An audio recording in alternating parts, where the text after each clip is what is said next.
Señores, buenas noches. Soy Federico Galeano Estigarribia. Bienvenidos a Líderes. El líder invitado del programa de hoy es el señor doctor Aníbal Filártiga. Él es expresidente del Círculo Paraguayo de Médicos, exdecano de la Facultad de Medicina de la Universidad Nacional de Asunción. También fue presidente del Consejo del Instituto de Previsión Social y también fue director general del Hospital del Trauma o Emergencias Médicas. Con él vamos a hablar de la crisis sanitaria, por qué estamos tan mal después de un año de planificación y de presupuesto para esperar un pico de contagios del coronavirus. Además de la crisis sanitaria, vamos a consultarle también al doctor Filártiga sobre la crisis política y la crisis económica. Como siempre, empezamos el programa agradeciendo a las empresas auspiciantes. Banco GNB, caminamos juntos desde 1920. Split Tokio, el aire superior, con el Pacto de Confianza NGO. Coexma SRL, creando ambientes corporativos desde 1998. Luego de la presentación del programa y de nuestros auspiciantes, conversamos con el doctor Aníbal Filártiga, aquí en Líderes, desde los estudios de ABC TV.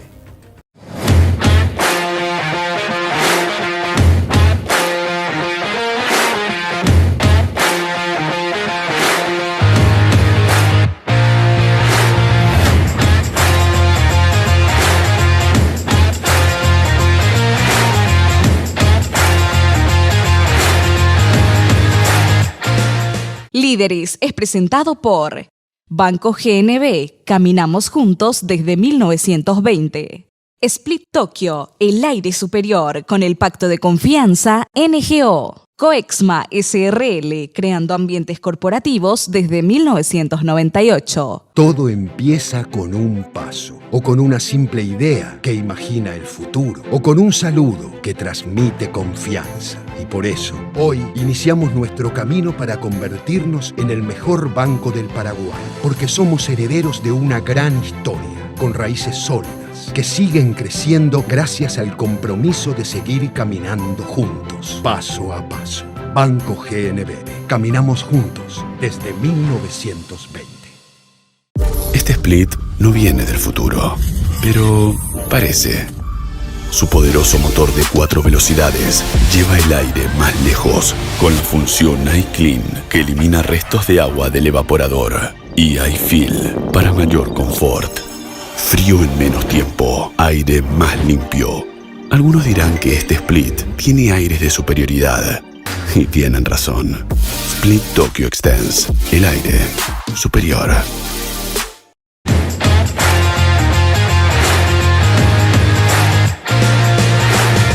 Ya estamos en compañía del doctor Aníbal Filártiga. Doctor, buenas noches. Gracias por acompañarnos en Líderes. Muchas gracias a ustedes por tenerme en cuenta en un programa con ese nombre. Creo que no merezco. Gracias, doctor. Permítanme empezar con la siguiente pregunta.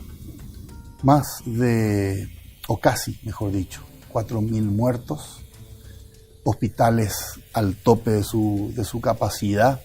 ¿Estamos en lo peor de la pandemia o esto puede empeorar todavía?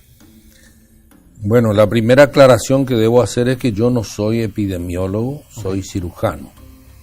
Pero todo este año nos hemos pasado aprendiendo y viendo noticias y leyendo artículos de importantes grupos científicos, entonces una idea de las cosas tenemos.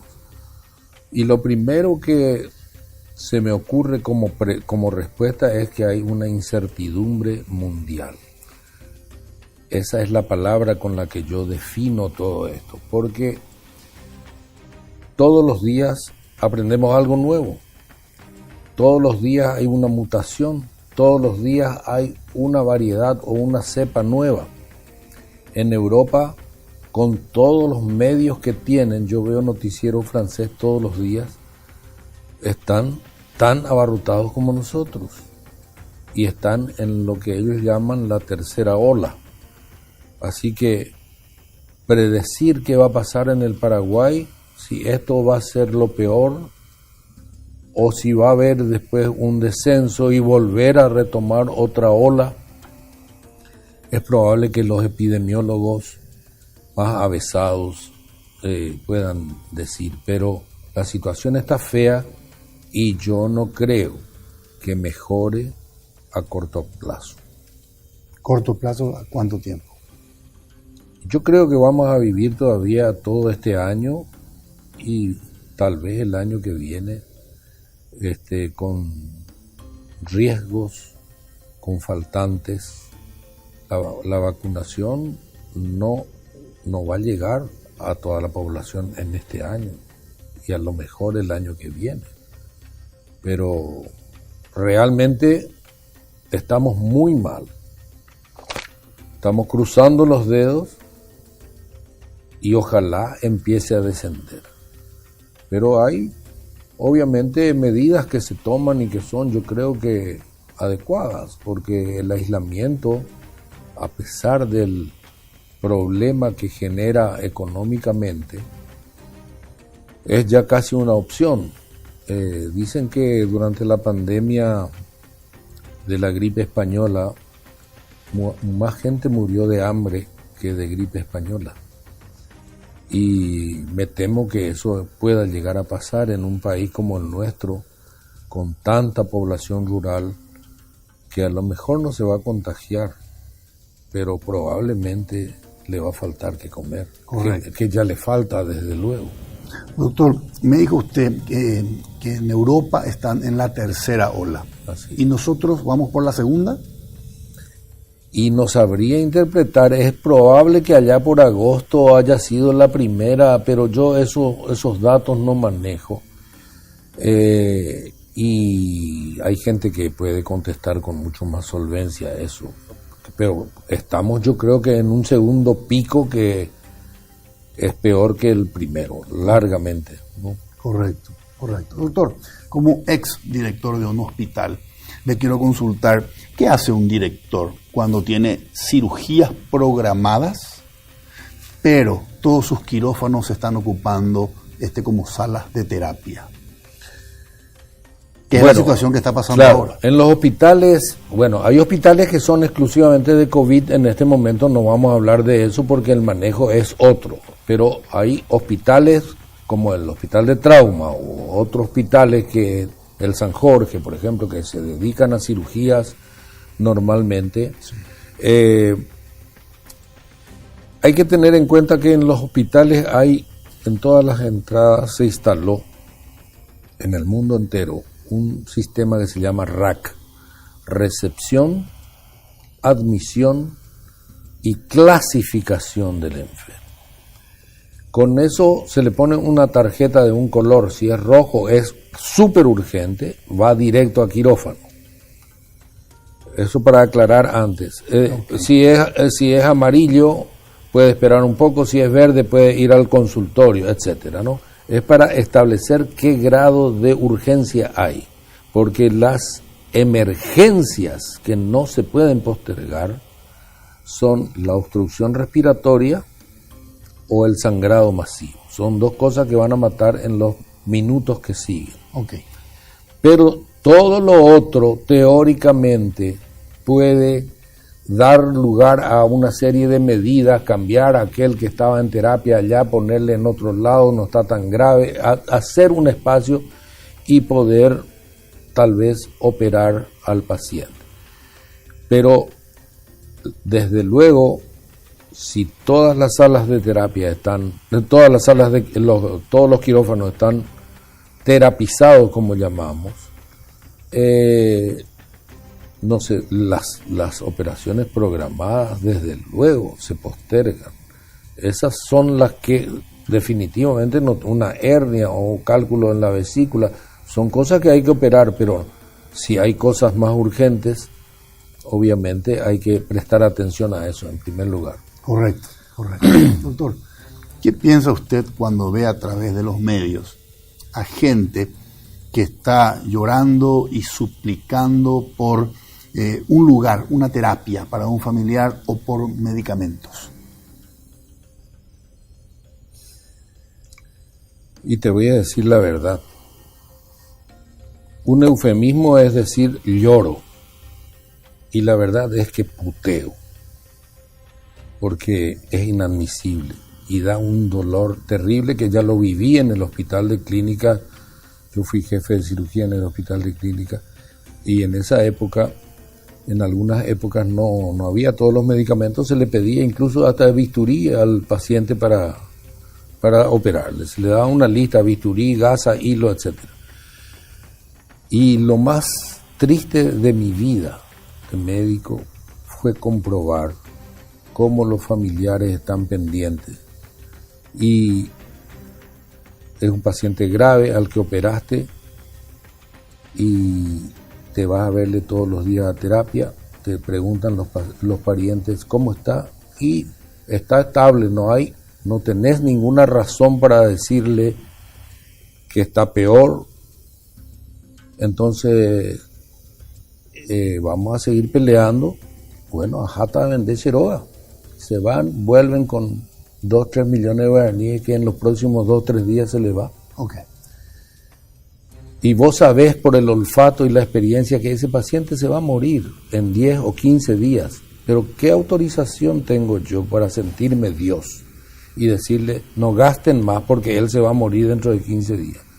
No tengo ni un argumento. El paciente está estable, pero vos, por tu experiencia y por el olfato, te das cuenta que se va a morir y que esa gente está vendiendo todo sin ningún objetivo claro. Y después venden las vaquitas, después venden el chancho y vienen con una platita. Es desesperante. El más macho se pone a lagrimear en esa situación. ¿Por qué cree usted, doctor, que faltan insumos, faltan medicamentos, si además del presupuesto ordinario del Ministerio se le asignó a partir de los préstamos del 2020 $1.600 millones y de esos 1.600 millones, 514, si mal no recuerdo, eran para preparar la infraestructura sanitaria ante el COVID? Sin embargo, hoy vemos que faltan insumos y medicamentos. ¿Cuál puede ser la causa?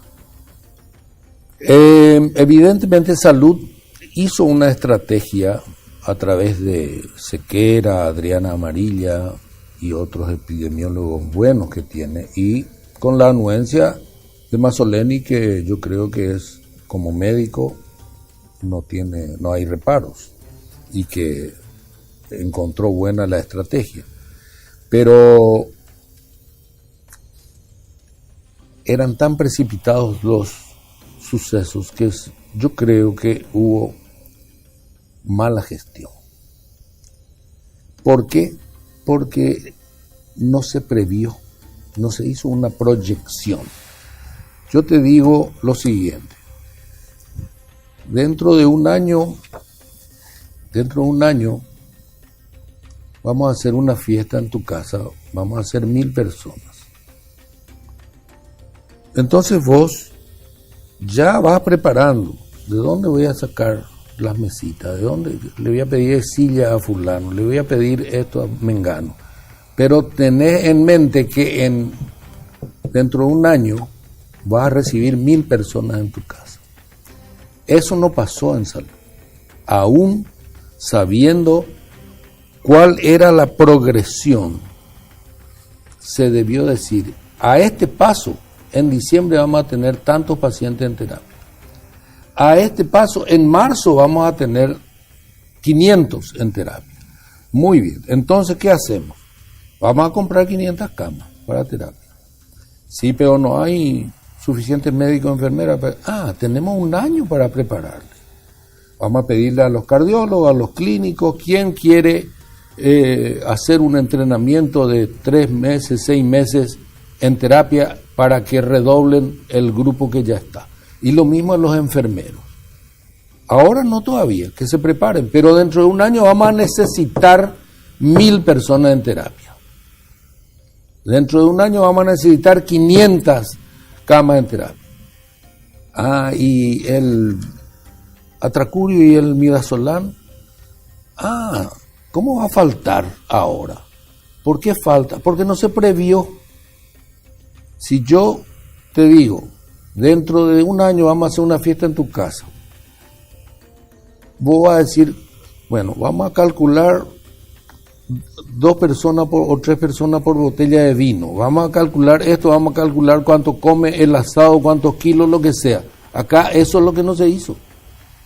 Se hubiera dicho, si tenemos dentro de un año 500 tipos en terapia, ¿cuántas ampollas de midazolam?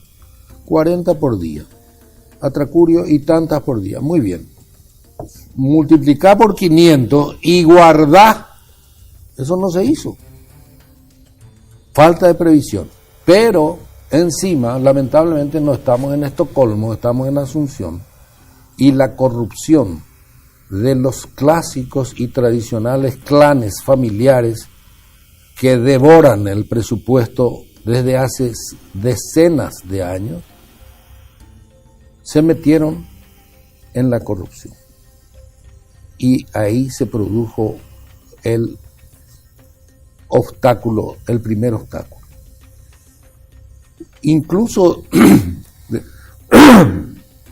desde el punto de vista económico, yo creo que Benigno López planeó con su equipo algo interesante.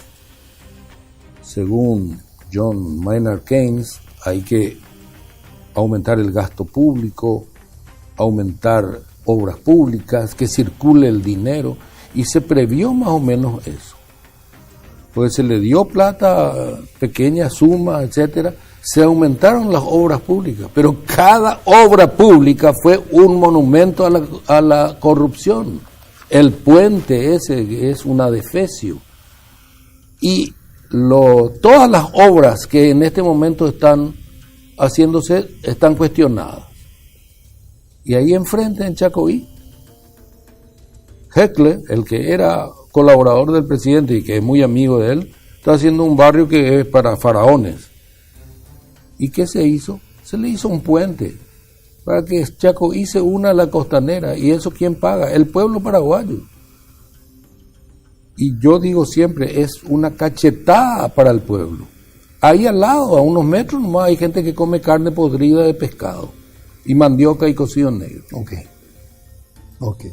La corrupción fue otro de los motivos por los cuales fracasó nuestra gestión de pandemia.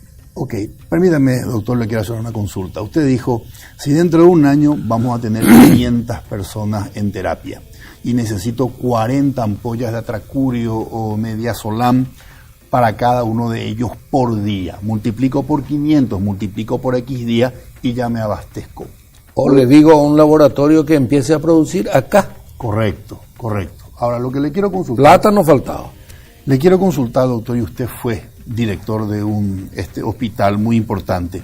¿Puede pasar que usted ordene la previsión del abastecimiento de ese medicamento y por debajo suyo, en una segunda o tercera línea, están haciendo desaparecer esos medicamentos para venderlos en el sector privado y usted termina siendo el gran culpable, pero realmente se lo están fumando a usted en una segunda o tercera línea? ¿Puede pasar eso? Así es, pero no es que nos están fumando en la tercera línea. Esa tercera línea es cómplice de poderes fácticos y de los clanes familiares. Son empleados de ellos. Son ellos los que ejecutan por orden de los grupos. Y Mazzoleni en eso se equivocó.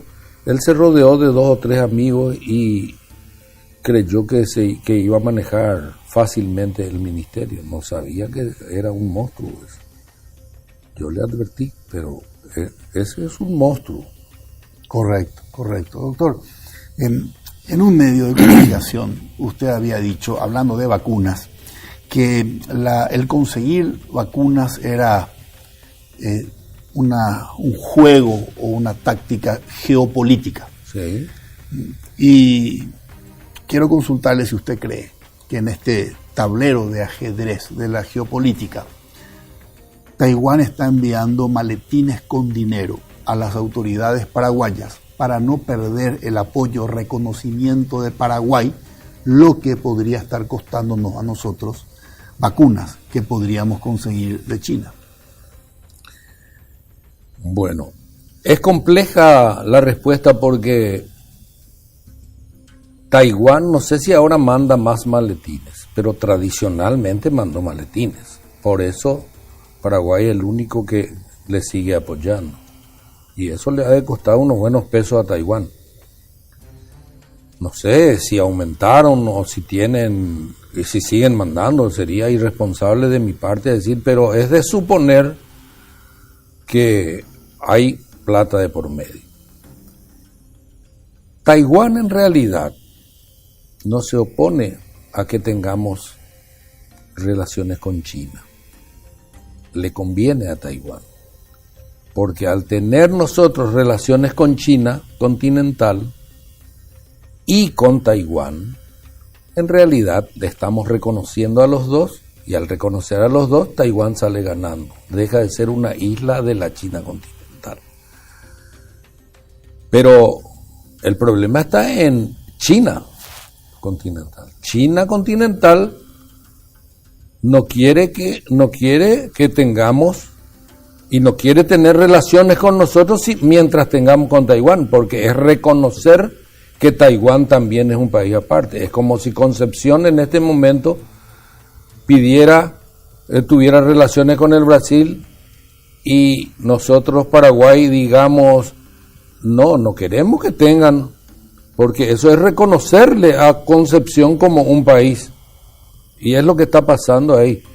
En realidad, nos hubiera convenido mucho más tener relaciones con China continental, como tienen todos los países del mundo, independientemente de la ideología que puedan enarbolar y todas esas cosas. Con ese criterio tendríamos que separarnos del mundo, ¿no? Correcto. Pero nada que ver tiene, yo creo, la ideología acá con uno y con otro. Es una cuestión de intereses. Correcto. Ahora, si de usted dependiese y usted sabe que puede conseguir vacunas en China, solo que China condiciona eso a que nosotros dejemos de reconocer a Taiwán, ¿qué haría? Y no es fácil porque es una relación tradicional de años y décadas que siempre ayudaron mucho. Se preocupan de ayudar mucho. No sé si sería lo correcto para conseguir vacunas romper una tradicional amistad. Pero esa tradicional amistad hay que ver si es amistad o es plata que está viniendo. Correcto. Doctor, ¿por qué cree que el presidente de la República no habla, no se manifiesta? Y porque él es así, él es una persona muy insegura. Él hace hacer las cosas a los demás y cuando se le pregunta a él dice, yo no sé, no, hablen con él. Yo tengo personalmente ejemplos y todos los días se ve. Él no se hace cargo de nada.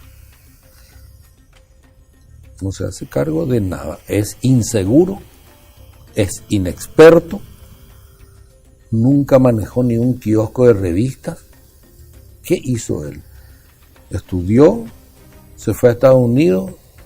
Hay versiones que en Estados Unidos no era precisamente un gran estudiante, sino que el compañero en cuya casa vivía, hijo de un conocido arquitecto, parece que le tenía que despertar todos los días para que se vaya a la facultad o cosas así. Pero bueno, se recibió de algo. Vino acá y puso una empresa para fabricar asfalto. Casualmente su suegro en ese momento era Díaz Benza.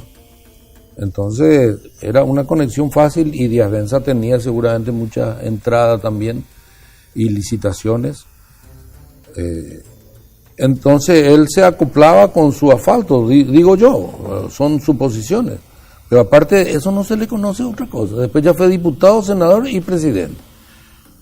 Si hace 15 años me decían, este va a ser presidente, yo iba a creer que era uno más de los chistes que se hacían de Mario Abdo.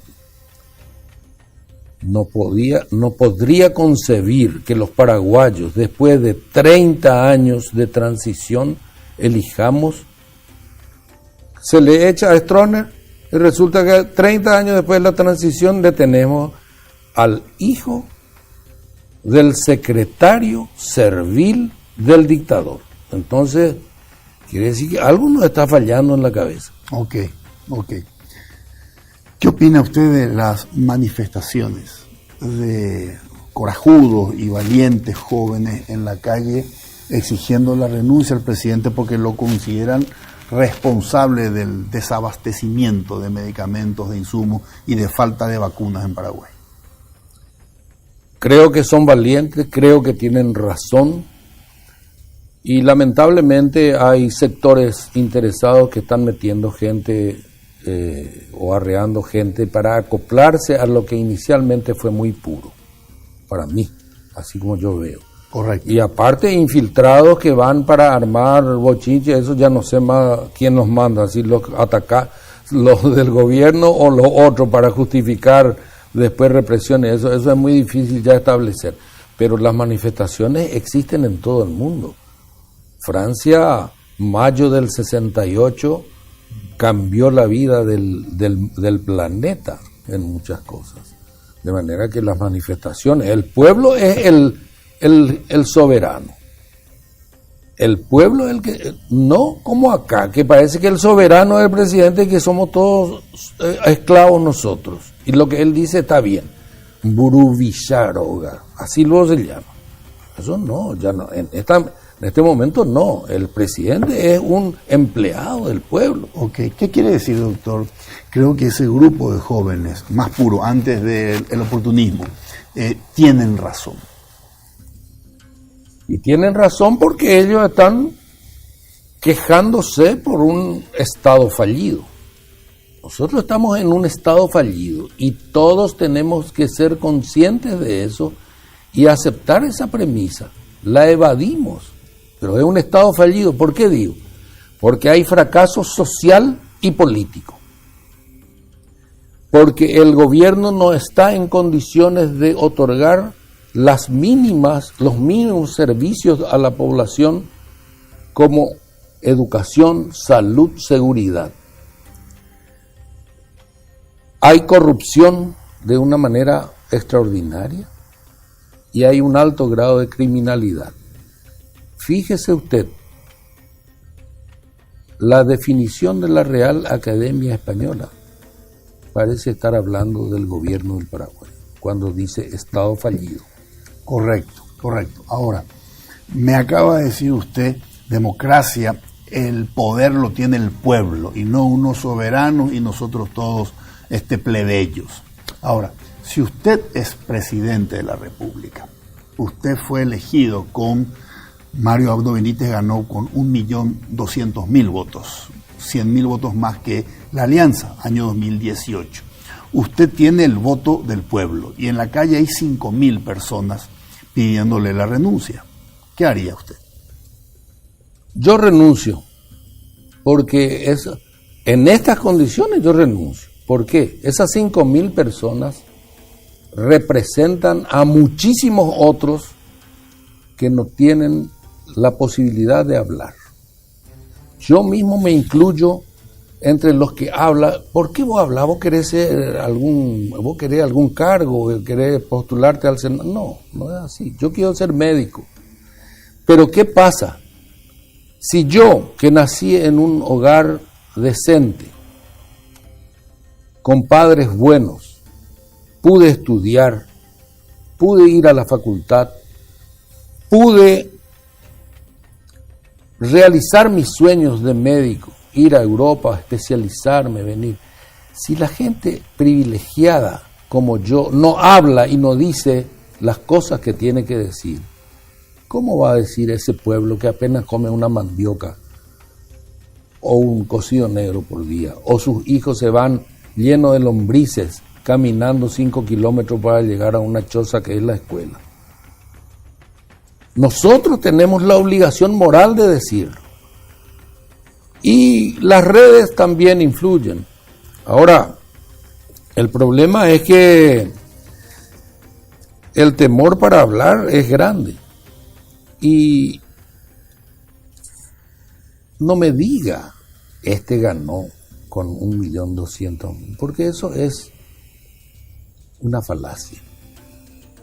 En este país, o gana un colorado o gana un liberal, porque tienen 1.200.000 votos cautivos de gente a la que compran por su pobreza. Es decir, tan miserable es nuestra situación que hay gente tan pobre como para venderse y gente tan rica como para comprarla.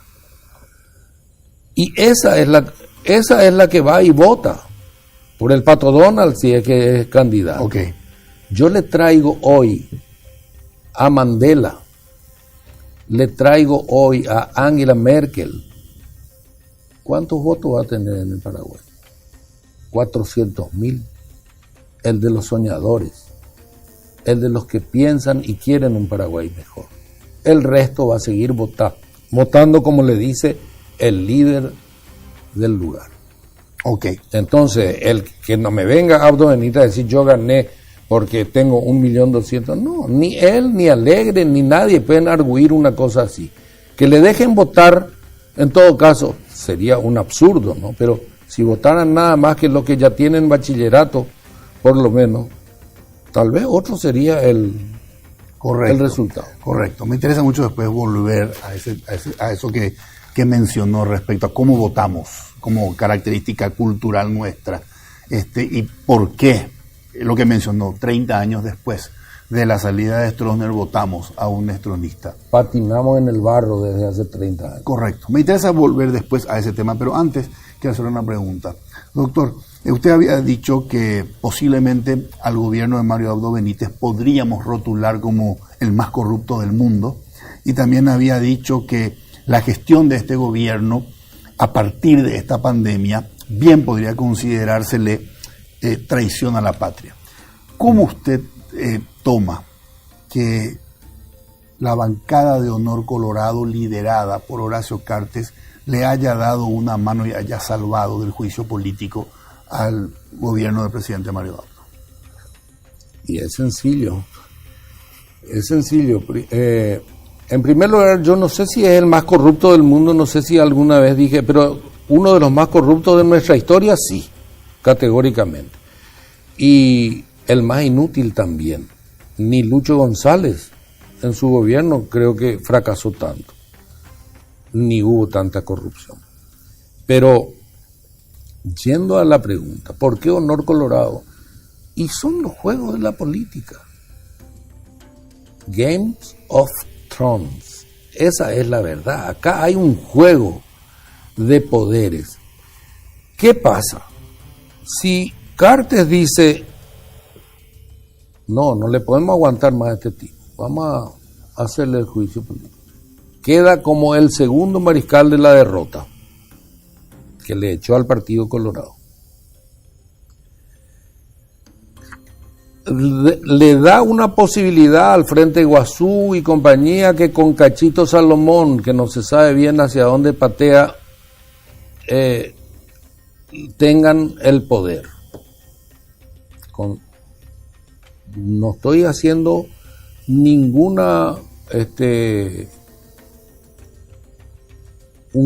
juicio de valor al Frente Guazú, ni a Cacho Salomón, ni a Cartes. Estoy hablando de cómo se mueven las piezas. Cada uno piensa lo que quiere de cada uno de esos grupos. En todos hay buena gente y en todos hay mala gente también. Pero entre nosotros, rendir después del peor alumno es más fácil brillar. Cuando eran los exámenes orales en la facultad, rendía uno un desastre, se iba y el que venía te caía bien y le ponía 4 por lo menos, aunque rendía más o menos. Bueno, y eso, están dejando que este rinda y se funda para que en el 23 el que venga le gane de taquito. Esa nomás es la razón. Okay. Ese es mi análisis. Salvo que los cálculos no le salgan bien y que se le termine cobrando el hecho de haberle salvado al alumno desastre. En este país no se le cobra nada a nadie. Los ladrones andan por la calle. Correcto. Yo me voy a una fiesta, a un casamiento, cuando había, ¿no? Ahora ya no hay más. Y decía, la mitad de los que están acá tienen que estar presos. En los grandes casamientos. De manera que acá yo no... Aparte, los votos cautivos van a seguir siendo votos cautivos. Y a eso hay que sumarle nomás los votos. Ok, correcto. Doctor, ¿se anima a calificar a la gestión del ministro Mazzoleni al frente del ministerio con una nota, en una escala de 1 al 10? ¿Qué nota le pondría? Ya pensé, 5. Le pondría un 5 porque la mitad del trabajo yo creo que hizo bien. La planificación de salud, la comunicación, la elección de sus epidemiólogos, falló en la elección de su viceministro. ¿Quién es? De Julio Rolón, que es un conocido personaje que está en el hospital, en el ministerio de hace años, nunca hizo nada relevante, pero tiene una cierta amistad con el grupo de los samaniegos y eso tal vez eso haya influido. Juan Carlos Portillo era brillante, yo creo que el más útil y el más allegado a Mazzoleni. Tuvo que renunciar por a ver si iba a bailar con una modelo. Bueno. ¿Sequera? Sequera es brillante. Sequera es brillante. Es un chico sobrio. Lamentablemente, nuestro país no admite las opiniones severas, críticas o las posturas serviles que pueden tener otros y no él, por ejemplo, ¿no? Entonces, Sequera es muy bueno, Adriana Amarilla es brillante, son chicos jóvenes. Mazzoleni hizo bien esa parte del trabajo, pero su soberbia le traicionó. Él creyó que iba a manejar esto de taquito. Al entrar en el discurso de asunción al ministerio, dijo, para muchos es una desventaja que nunca trabajé en salud pública, pero yo les digo, es una ventaja, porque veo desde afuera. No, ese es un monstruo dormido, igual que IPS, con mafias que hace 50 años están aceitando el engranaje y andan cada vez mejor. Difícil es tomarlo como lo tomó él. Y se rodeó de amigos. Y cuando vino el asunto de las licitaciones, no tuvo la humildad de decir, Benigno, mandame 5 de tus mejores administradores que manejen la parte, porque yo esa parte no entiendo. Pero él es el responsable de todo. Él no puede decir, yo me voy a ocupar de la parte médica y que otros se ocupen. No, yo soy el responsable, pero poneme 5 técnicos que me digan qué hay que hacer, qué no hay que hacer. Y eso no hizo, por soberbia. La misma soberbia con la que la noche antes de renunciar dijo, lamento mucho decirle, pero yo no voy a renunciar. El día siguiente se tuvo que ir. Justo o injusto, no entro a tallar eso. Pero tuvo la mitad del trabajo bien hecho y la mitad mal, porque tampoco tuvo una postura firme, decisiva,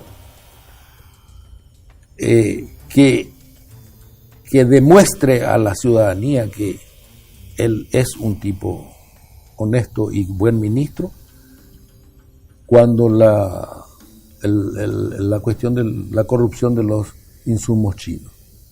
Él tenía que haberle echado a patadas de ahí a varios. Y le culpó a 7 funcionarios. Dijo, el capitán de barco no abandona el barco, dijo en ese momento. No voy a renunciar. Pero sí, el capitán le culpó a 7 marineritos que estaban pintando el barco. Ese es el problema. Correcto. ¿Usted cree, doctor, que es posible que un ministro o un presidente de un instituto muy grande como IPS puede de alguna manera desmembrar esas mafias que, como usted dijo, están cada vez mejor aceitadas? Yo creo que no. Cuando yo estuve 14 días y por muchas cosas salí. La primera pregunta, al día siguiente me llama Horacio Cartes y me dice, ¿qué vas a hacer? Y voy a poner un pezón en vez de puerta, porque acá vienen a mamar todo, desde la ordenanza hasta tus ministros, le dije. Varios días después me dice, habla, y le digo, esto es terrible, es una mafia organizada, imposible, hay gente de todos lados y de los más altos niveles metida, le digo. Okay. Y me dice él, ¿y qué harías si yo te digo hacer lo que quieras y solucionarme? Y le dije, no me vas a dar la posibilidad, porque va a tener un costo político demasiado alto o tal vez inconmensurable. ¿Y cuál es? Yo descabezo totalmente IPS, traigo 50 técnicos de la Water Price y que funden un nuevo instituto de previsión social para que la jubilación rinda y la atención médica sea buena. Pero se está manejando con una ley orgánica de 1956, un absurdo, cuando había 500 adherentes al sistema de salud pública, y daba la plata para hacer hospitales, y daba para esto, daba para aquello. En este momento hay, porque 52% del presupuesto que genera el aporte obrero patronal va a jubilación, 52. En este momento hay 1.500 millones de dólares en esa parte. Y 20% nomás, 23%, algo así para la salud. No da ni para cambiar los pisos de los hospitales ahora, ni para comprar remedios, ni para pagar mejor a los médicos. ¿Por qué? Porque ese 23% ya es insuficiente con la cantidad que aumentó del 56 hasta ahora. Entonces, el Instituto de Previsión Social yo creo que se tiene que dividir en dos cosas. Una, la parte de salud, otra la parte de jubilación. Ok. Y apretar, porque ahí están metidos todos. Incluso la medicina privada que presta atenciones, en muchos casos son tratos leoninos y corruptos. Correcto. Quiere decir que un ministro de salud, por ejemplo, ya que usted definió al Ministerio de Salud como un monstruo, tiene cierto rango dentro del cual puede ejercer el poder y otro rango donde ya no puede meter la mano porque el sistema y las mafias le ponen un límite.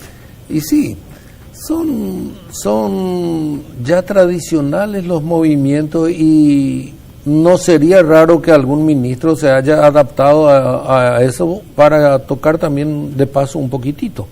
No, es imposible. No hablo de Mazzoleni. Correcto. Ni de Antonio Barrio, ni de Antonio Aro. Hablo que en algún momento, sin la pandemia, pues todo iba a estar tranquilo y como siempre. Y Mazzoleni iba a pasar como pasaron los otros, sin ninguna objeción. Pero vino la pandemia y destruyó todo. Entonces saltan las necesidades y saltan las mafias. Si no, todo va tranquilo. Okay. Todo va tranquilo. Yo te voy a decir, por ejemplo, viene el director administrativo. Te dice, señor ministro, estas son las deudas que tenemos. A fulano le debemos 100 millones, a Mengano 200, a este no le pagamos hace 6 meses, a este le pagamos el mes pasado un poco. ¿A cuál? Y el ministro le pone una cruz a este y a este porque cree que son los que deben ser pagados. Ese empleado administrativo sale al corredor y le llama a los que están marcados y le dice, voy a hacerte pagar, pero tenés que poner una partecita acá para la muchachada. Y le cobraban 10%, 5%. A mí me pasó con un ingeniero que vino y se quejó. Me fui rápido a verle a Barrios y le dije, le pidió y le tuvo que pagar 50 millones de 1.000 millones que le entregaron a ustedes, le dije.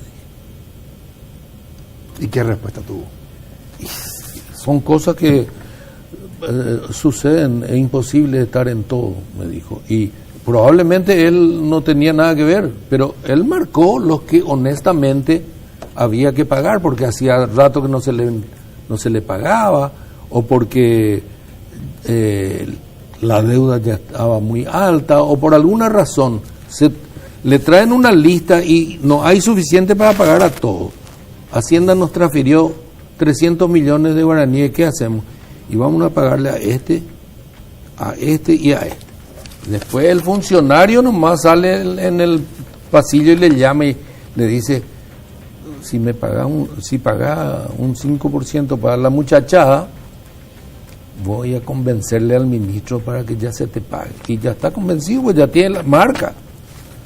Así funciona, es terrible. Y después usted lo ve a ese en el casamiento. Sí, claro. Y viene y te saluda, encantado encima. Doctor, ¿qué hubiese hecho usted diferente si hubiese estado a cargo ministro de pandemia, por ejemplo?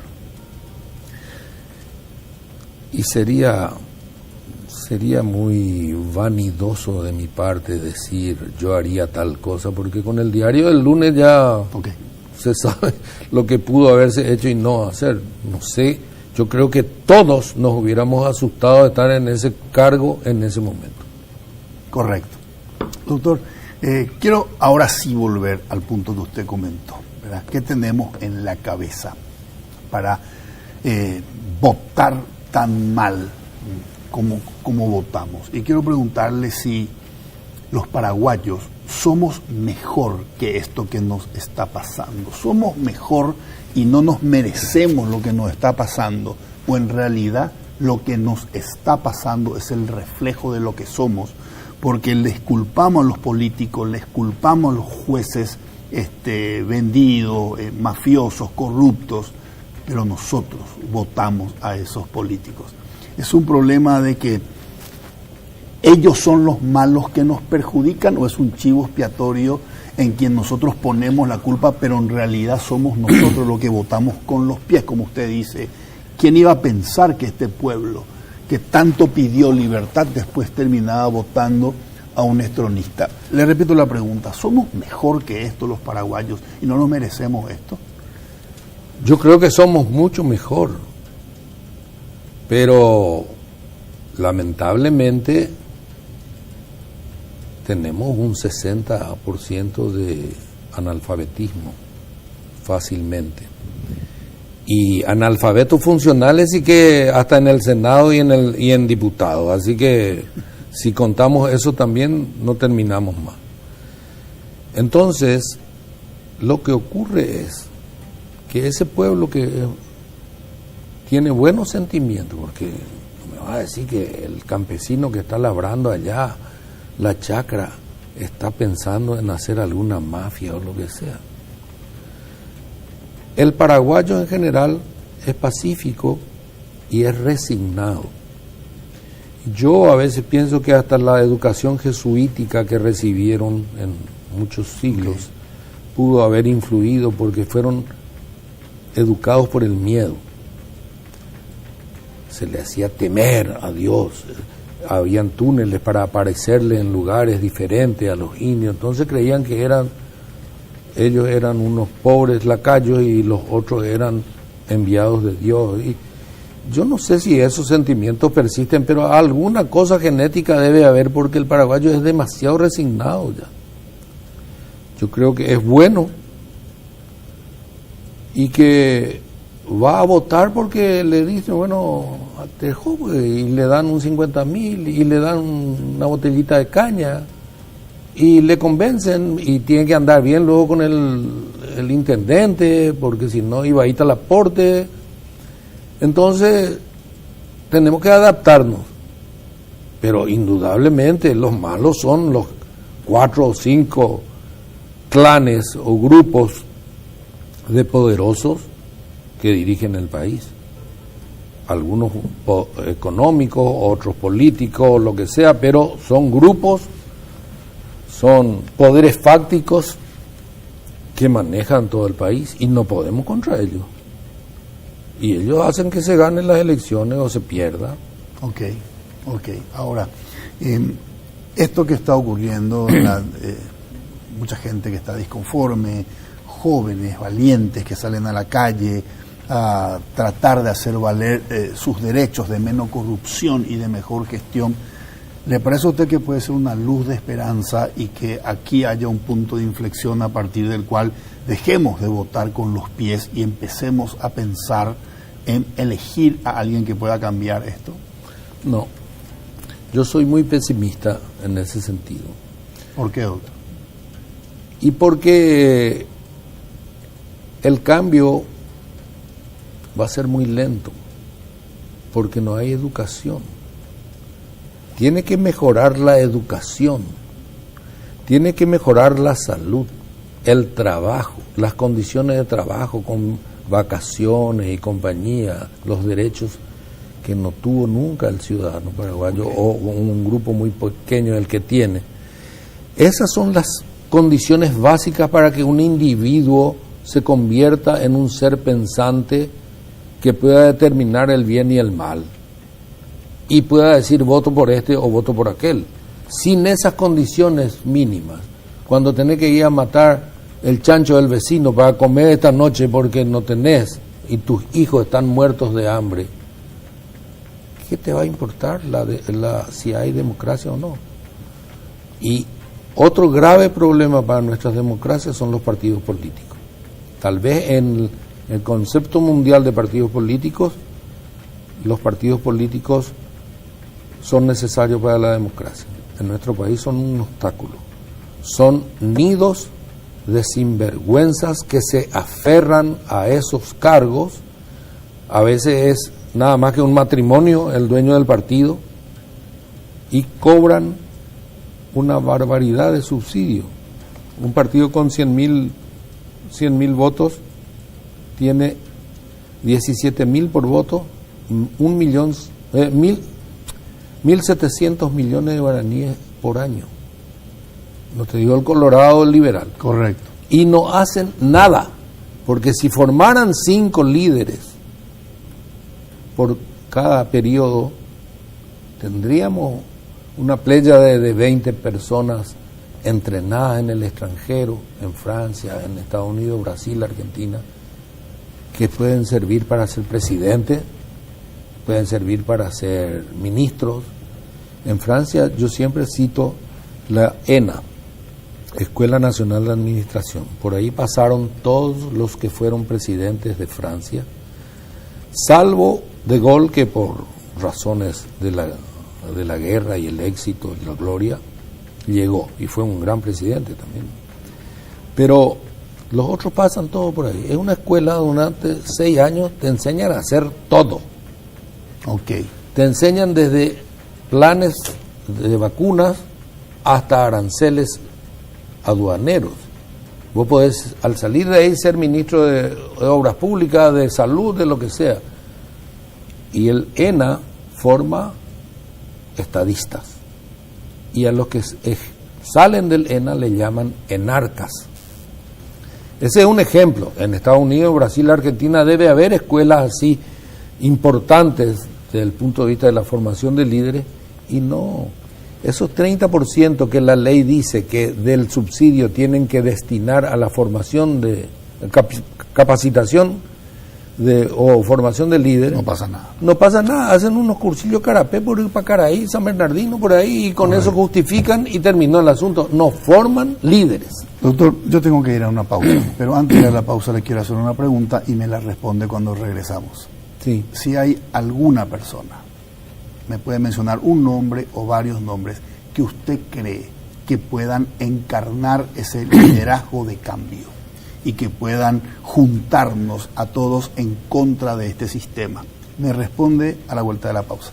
Hacemos una pausa. Antes permítanme recordarles que los muebles que usamos en Líderes son de Coexma SRL, creando ambiente corporativo desde 1998. Ahora sí, hacemos una pausa y regresamos para cerrar el programa con el doctor Aníbal Filarte.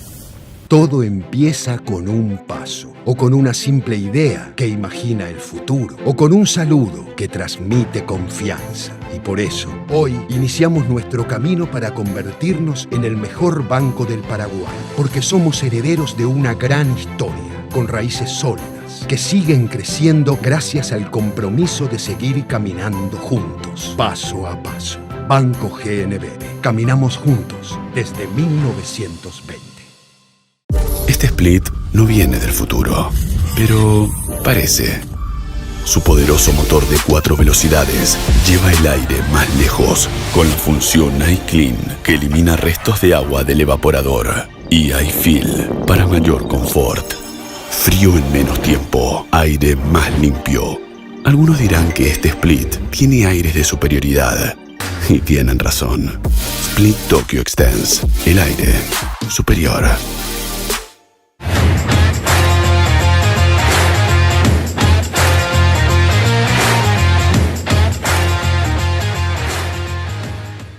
Regresamos, seguimos con el doctor Aníbal Filártiga. Doctor, quedó pendiente la pregunta de si hay algún nombre o algunos nombres que a usted le parece que podrían encabezar un movimiento de cambio. Resulta que una persona, y así como te dije, podemos traerle a Angela Merkel o a Mandela y no va a solucionar el problema. Este es un problema de larga data y son grupos los que van a salvar. Una sola persona es difícil. Tiene que haber 100 valientes que se animen a formar un grupo y mandar a la cárcel a todos los que sabemos que tienen que estar en la cárcel y que están, sin embargo, de presidentes o directores de aquí y de allá. Ok. Te voy a decir una barbaridad, pero acá el presidente que entra, yo creo que 2 horas después tiene que decretar estado de sitio. Esta corrupción no puede seguir, hay que cortar, y esos grupos no pueden seguir libremente. De alguna forma hay que descabezar todo eso, y no sé si fuera del estado de sitio, yo no soy abogado, no sé ni si se puede hacer eso, pero correcto. Te digo, tiene que ser una cosa categórica, brusca, de un corte. Ok. Porque la otra opción nos va a llevar 50 años, desde luego. Ok. 50 años para formar a la gente para que pueda votar por alguien. Entonces, si me preguntas quién en este momento, y no sé. Correcto. Última pregunta, doctor. ¿Tiene ganas de bajarse a jugar a la cancha? ¿De candidatarse, de entrar a la política? La verdad es que no. Mucha gente me propone, pero en primer lugar yo soy médico y médico de alma y quiero seguir siendo médico. Cuando hablo, cuando me quejo, cuando critico, lo hago como un ciudadano que tiene la obligación de hablar en nombre de quienes no pueden o los que tienen miedo, o que no acceden ni siquiera a la educación para poder expresarse.